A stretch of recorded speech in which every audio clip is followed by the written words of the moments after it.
Sabe quando você acorda de manhã com a coluna toda rígida, o pescoço duro, quando você acorda que é muito difícil movimentar, que a primeira pisada no chão começa a doer, e aí à medida que o tempo vai passando, você tem dificuldade para escovar os dentes, ficar na pia na posição de flexão, e à medida que o tempo vai passando, você começa a ir melhorando aos pouquinhos, e aí no final do dia começa a doer tudo de novo. E aí para dormir você tem que tomar um analgésico, tem que tomar um anti-inflamatório, tem que tomar um ansiolítico. Você já se viu nessa situação? Pois é, essa é a situação mais comum provocada por rigidez articular. Enquanto você ficar tratando a superfície e não o profundo, você não vai melhorar desses sintomas. Caio, o que é superfície, o que é profundo? Músculo é superfície, articulação é profundo. Caio, mas eu faço alongamento, mas eu faço pilates, mas eu faço RPG. Posições mantidas e sustentadas trabalham a superfície, trabalham a musculatura. Movimentos repetidos na amplitude final da articulação trabalham as articulações. Essa é a diferença fundamental entre as diversas fisioterapias que existem por aí no mercado. Agora eu quero te falar sobre alguns aspectos que você nunca imaginou que a fisioterapia poderia tratar. Imagine que você acordou com a dor abdominal baixa. Essa dor abdominal baixa você já sente toda vez no seu ciclo menstrual.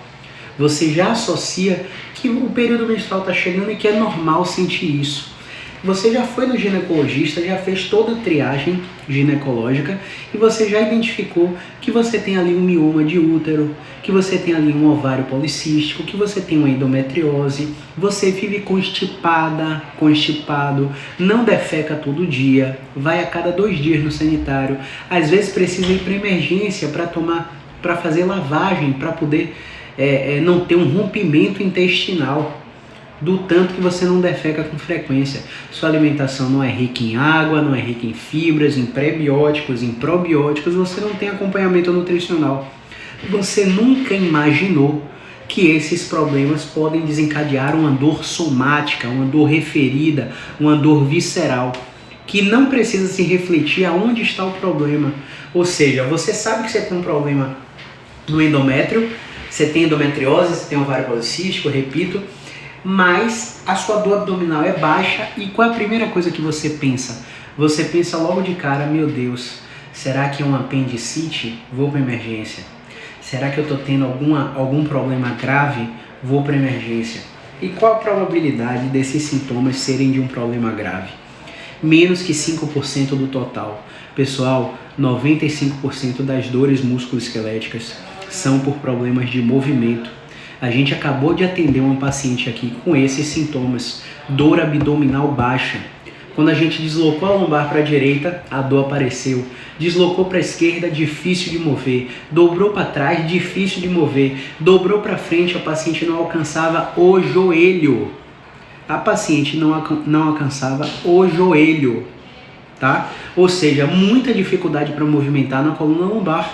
O que é que a gente fez? A gente deitou a paciente, colocou um movimento específico de extensão na coluna lombar dela, ela começou a piorar, ela começou a sentir mais dor abdominal baixa, e agora essa dor abdominal baixa começava a irradiar para o quadril. Olha que louco! Sempre que uma dor surgir em um local e começar a irradiar para algum canto, a irradiação é uma característica de muito sofrimento neural, ou de um sofrimento brusco num tecido somático, no músculo, na articulação e por aí vai. Essa irradiação é a grande característica de que a coluna está envolvida no problema.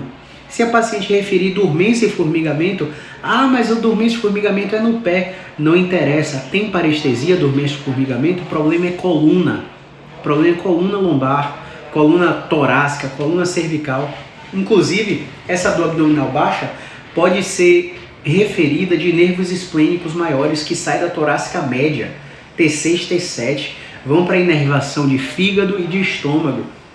E essas inervações podem fazer com que haja algum sofrimento visceral, e esse sofrimento visceral pode fazer com que ela desencadeie uma dor abdominal baixa.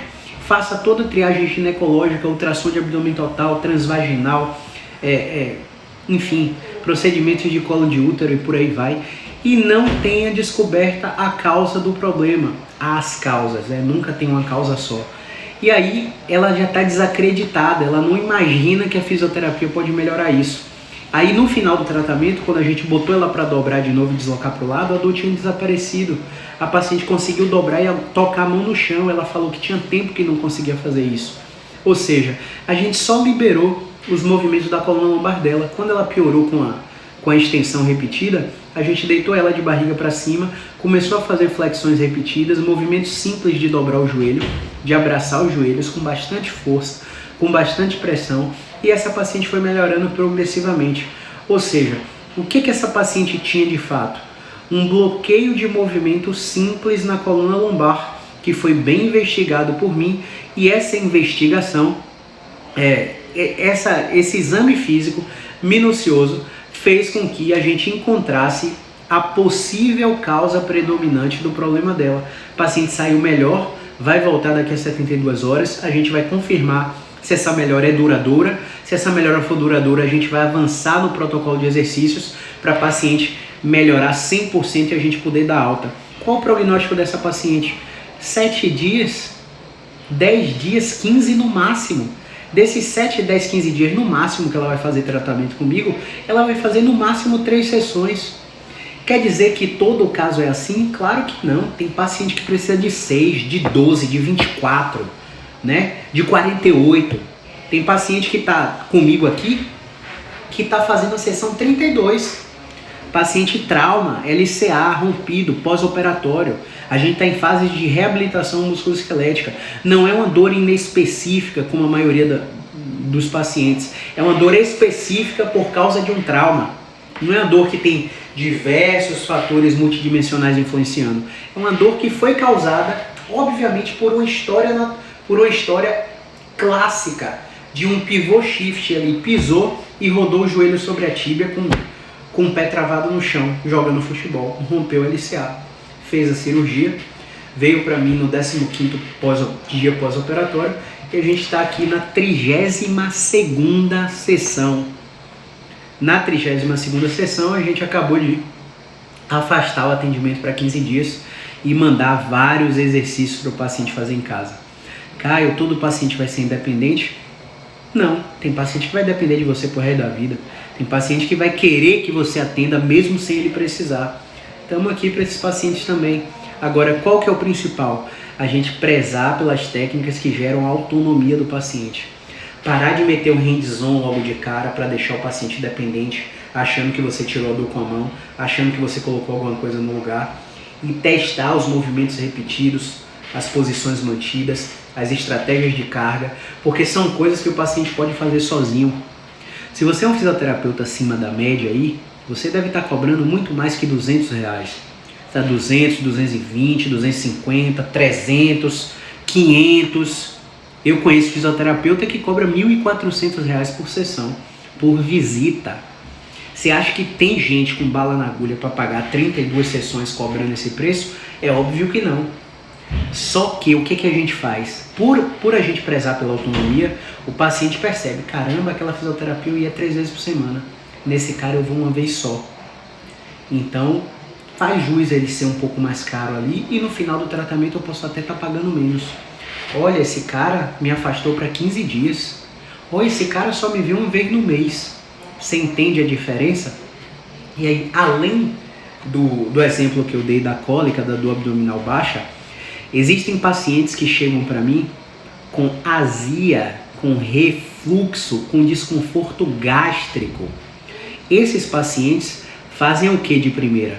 Vão no médico e tá tudo bem. O que é que o médico faz? Exame de sangue, endoscopia, pH-metria, se precisar, os gastroenterologistas, e tá tudo bem. Só que muitas vezes esses pacientes não encontram nenhum problema no gastro e continuam com azia, continuam com refluxo. Aí o que esse paciente vai fazer depois? Não, vou no nutricionista, vou mudar a minha alimentação. O paciente muda a alimentação, 30 dias depois, seguindo certinho, ele ainda tem desconforto, ele já começou a ver que o problema não é a doença, porque os exames do gastro não acharam nada, ele já começou a ver que o problema pode não ser a alimentação, na maioria das vezes é, mas pode não ser a alimentação, porque ele já está fazendo a dieta 30 dias e continua com desconforto gástrico. Agora ele está procurando uma coisa diferenciada, uma coisa mais integrativa, vamos dizer assim. E o que seria essa coisa mais integrativa? Uma fisioterapia especializada, músculo-esquelética, uma fisioterapia que tem a visão mais abrangente. A gente não tem patente para dizer, trabalha com fisioterapia integrativa.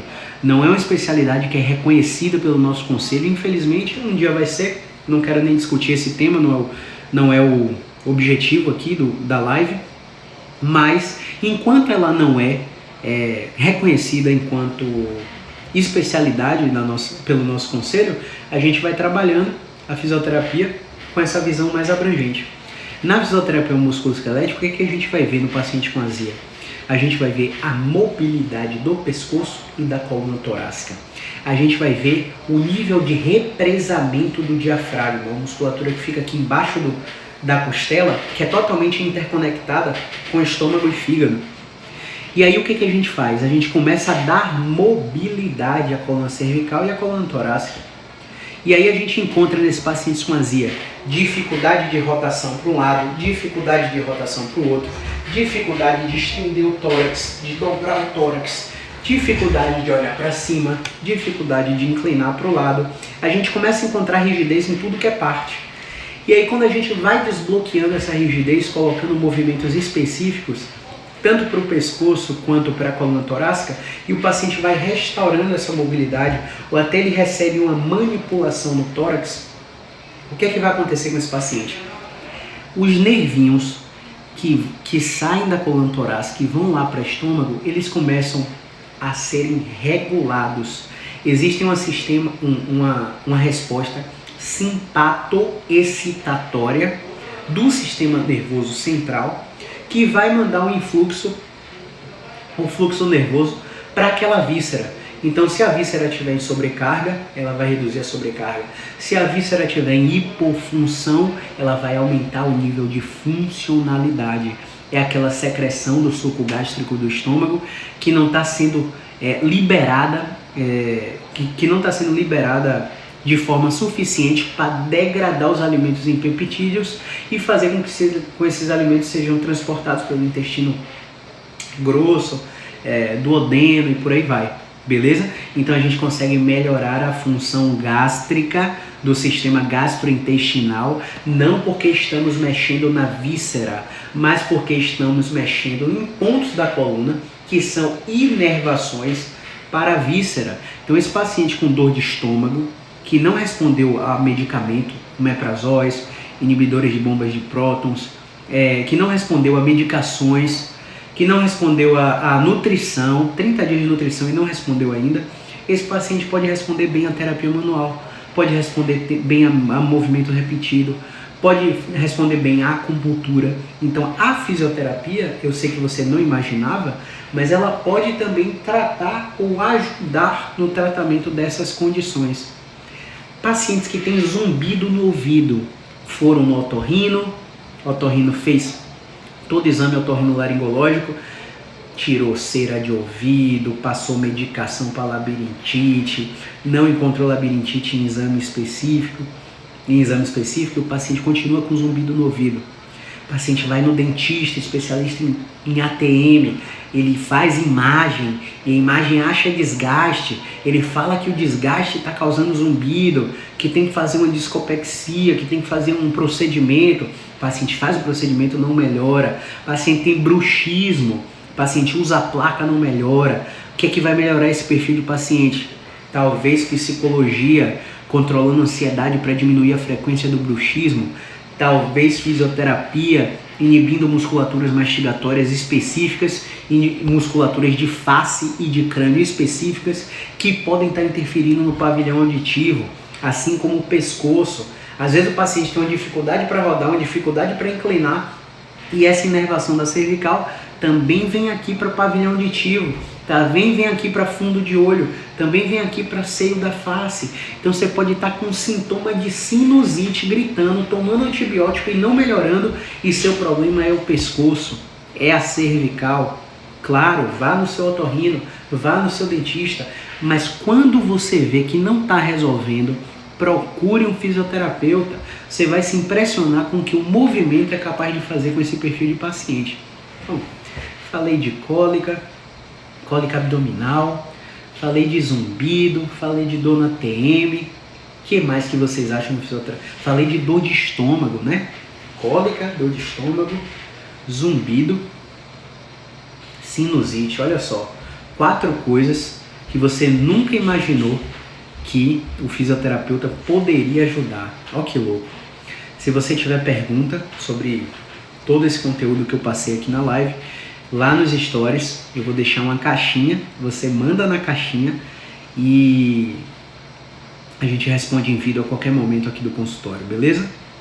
Então, um grande abraço, movimento é vida. Valeu, galerinha!